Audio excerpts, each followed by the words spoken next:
तो शुरू करते हैं हम आज का अध्याय। आज का अध्याय है 8वां अध्याय। 8वें अध्याय में बुधवार और बृहस्पतिवार की कथा का बखान किया गया है। तो ये इस प्रकार है। भगवान शंकर बोले, हे सनत कुमार, अब मैं तुमसे पाप को हरने वाले बुध और बृहस्पति व्रत को बताता हूँ, जिन्हें श्रद्धा के साथ करने से प्राणी उत्तम सिद्धि को प्राप्त कर सकता है।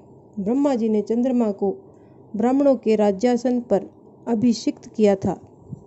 किसी समय चंद्रमा की दृष्टि बृहस्पति की पत्नी तारा पर पड़ी।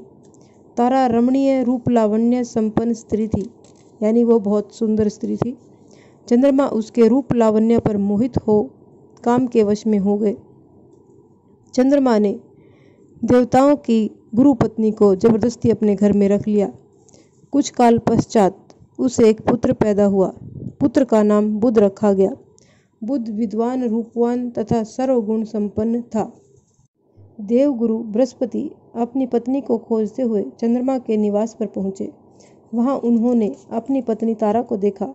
बृहस्पति चंद्रमा से बोले, तुमने गुरु पत्नी के साथ गमन किया, इस पाप से तुम कैसे बचोगे? इस पाप की और तुम्हारी बुद्धि कैसे प्रवृत्त हो गई? अब तुम चुपचाप मेरी पत्नी को मुझे लौटा दो और तुम इस पाप से बचने के लिए प्रायश्चित करो। यदि तुम ऐसा नहीं करते हो तो मैं तुम्हारी शिकायत इंद्र से करूंगा। बृहस्पति के कहने पर भी चंद्रमा उनकी पत्नी को लौटाने को तैयार नहीं हुआ, तो गुरुदेव ने राजा इंद्र से चंद्रमा की शिकायत कर दी कि इसने मेरी पत्नी का अपहरण कर लिया है। हे इंद्रराज, आप देवराज हैं, आप चंद्रमा से कहकर मेरी पत्नी मुझे वापस दिलवाए। ऐसा न करने पर चंद्रमा ने जो पाप किया है वह आपको लगेगा, क्योंकि राज्य का पाप शास्त्र के अनुसार राजा को ही भोगना पड़ता है। देवराज इंद्र ने चंद्रमा को बुलाया और उसे आज्ञा दी कि तुम देवगुरु बृहस्पति जी की पत्नी तारा को वापस लौटा दो। किसी दूसरे की पत्नी के साथ गमन करने को पाप माना जाता है और गुरु पत्नी के साथ गमन करना महापाप है। देवराज इंद्र का आदेश पाकर चंद्रमा गुरु पत्नी तारा को बृहस्पति को लौटाने को तैयार हो गया, परंतु तारा से उत्पन्न हुआ पुत्र मैं वापस नहीं करूंगा। चंद्रमा की बात सुनकर देवताओं को संशय हो गया कि वह किसका पुत्र है। इस बात की पुष्टि तो तारा ही कर सकती है कि यह किसका पुत्र है। देवताओं ने तारा को बुलाकर पूछा, हे कल्याणी, तुम सच सच बताओ, यह पुत्र किसका है? लज्जा युक्त होकर तारा ने कहा, यह बालक चंद्रमा का औरस तथा बृहस्पति का क्षेत्रज पुत्र है।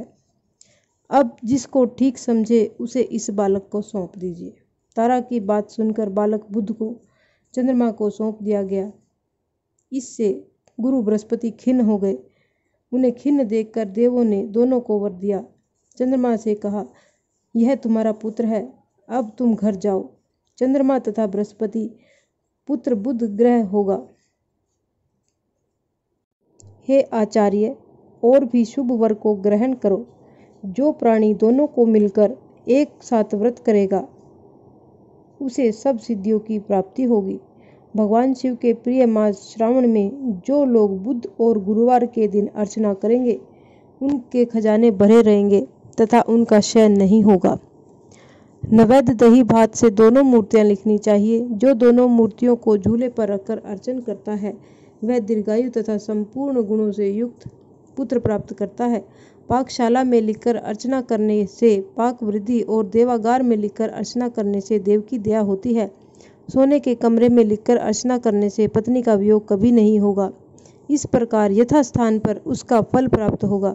7 वर्ष तक व्रत करने के पश्चात उसका उद्यापन करना चाहिए। उद्यापन में पहले रात में जागरण करें, सोने की प्रतिमा का निर्माण कर विधि पूर्वक अर्चन करें, षोडशोपचार द्वारा अर्चना कर हवन करें। तिल, घी तथा खीर प्रज्वलित अग्नि में देनी चाहिए। चिंचिड़ा तथा पीपल की समिधाओं से हवन करके पूर्णाहुति डालनी चाहिए।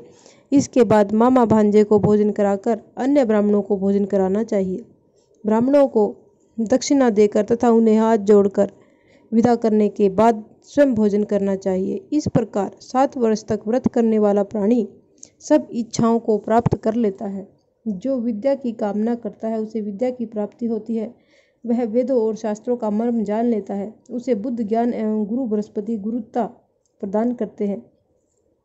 सनत कुमार ने भगवान शंकर से पूछा, आपने पहले मामा तथा भांजे को भोजन कराने का विधान बताया है, इसका क्या कारण है? भगवान शंकर ने कहा, हे सनत कुमार, पहले समय में मामा और भांजा दोनों दरिद्र थे।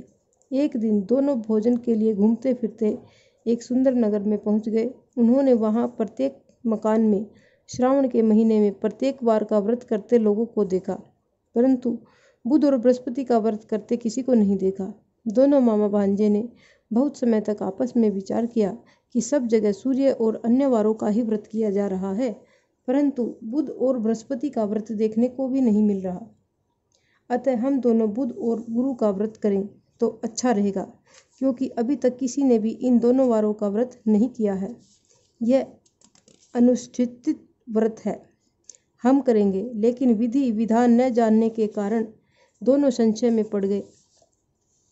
तब रात्रि में उन्हें विधि विधानों का स्वप्न में पता चल गया। स्वप्न में ज्ञात विधि द्वारा दोनों ने इस व्रत को किया। व्रत करने से वे धन धान्य से संपन्न हो गए। 7 वर्ष तक दोनों मामा भांजे व्रत को करते रहे और वे पुत्र पौत्र धन संपदा आदि से संपन्न हो गए। बुध और बृहस्पति ने प्रत्यक्ष दर्शन देकर उन दोनों को वर दिया कि आप लोगों ने हमारे व्रत का सुविचार किया। आज से जो भी इस व्रत को करेगा और मामा भांजे को पहले भोजन कराएगा, वह उत्तम सिद्धियों को प्राप्त करेगा। जय गुरुदेव। इस तरह की रोचक कथाएं सुनने के लिए हमारे चैनल को सब्सक्राइब अवश्य कीजिएगा। धन्यवाद।